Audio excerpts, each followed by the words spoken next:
And it's all because of this whole rumor of you dating Karl Homolka. This is the thing that's...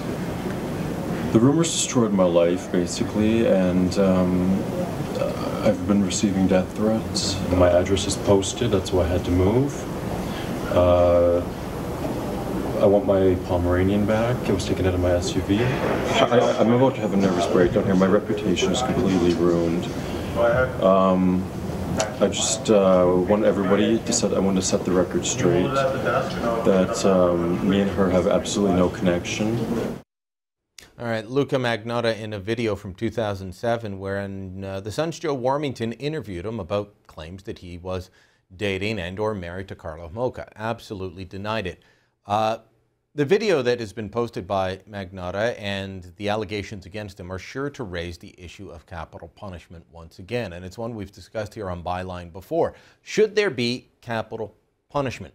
Joining me now is Barbara Kay from Montreal. Barbara, it's good to speak to you again, and always good to read your columns. We were trying to set this up before this story broke, but it does add a different dimension to it.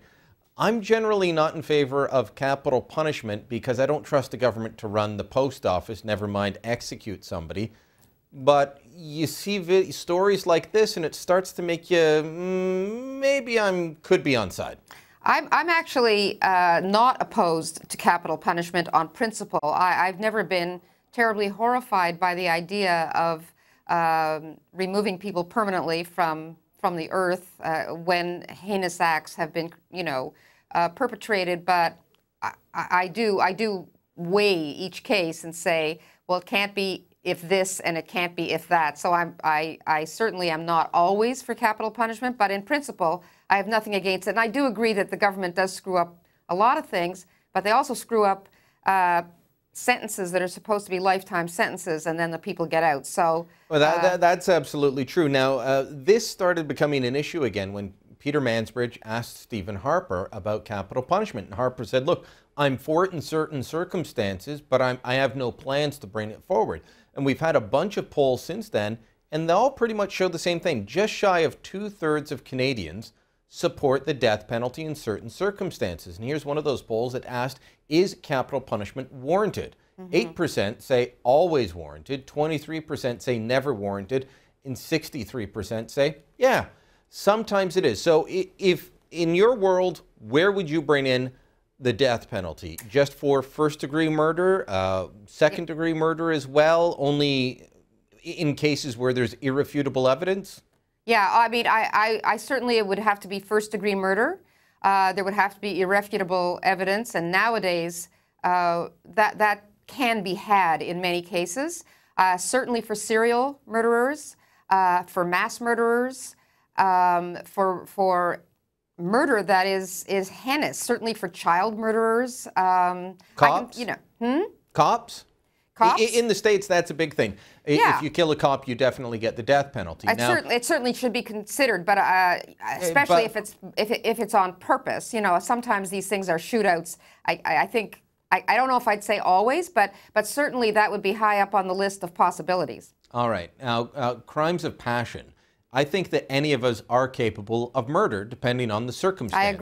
I agree. And we don't know what we'll do until those situations happen. So somebody that kills somebody else in a crime of passion, you would remove that. I would, because I think it would have to be premeditated and rationally considered. For example, I would definitely have given the death penalty to the Shafia father and brother, and or certainly the father, and possibly the brother. But of course, you could say, well, we didn't have irrefutable. We didn't see on video the guy doing it, but we know that we had enough evidence to convict him and send him to jail. Yeah, these are very premeditated crimes, and they are not certainly done in the heat of passion.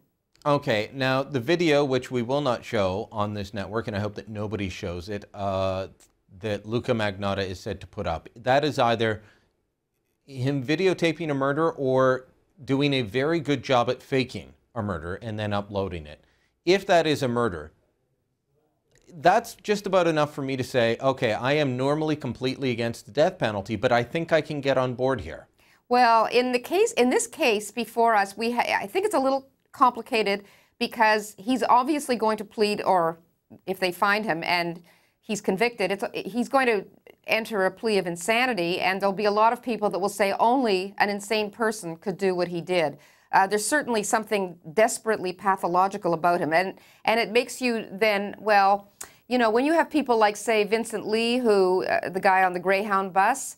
Yeah, that guy was mentally disturbed. He was very mentally disturbed, and he thought he was hearing voices. Now, this guy, that's not the case, but people are still going to say, look, you cannot put a mentally ill person, you can't give them the death penalty because they aren't conscious or they're not aware. What's the legal phrase? They're not in their right mind. Right, or that's how yeah. I'll put it anyway. Yeah, so in that case, it gets a little dicey. I'm much more clear in my mind with people like Clifford Olson, who, you know, the serial murderer of all those kids.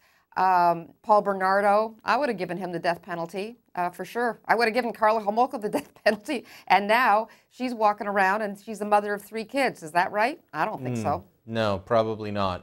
It definitely changes the discussion, Barbara, and thanks as always for taking the time to drop by and add to it. Thanks for having me. All right, what are your thoughts on the death penalty? Do you want it brought in? I'll post that question on Facebook. Drop by, send us your thoughts. Stick around, we've got more to come.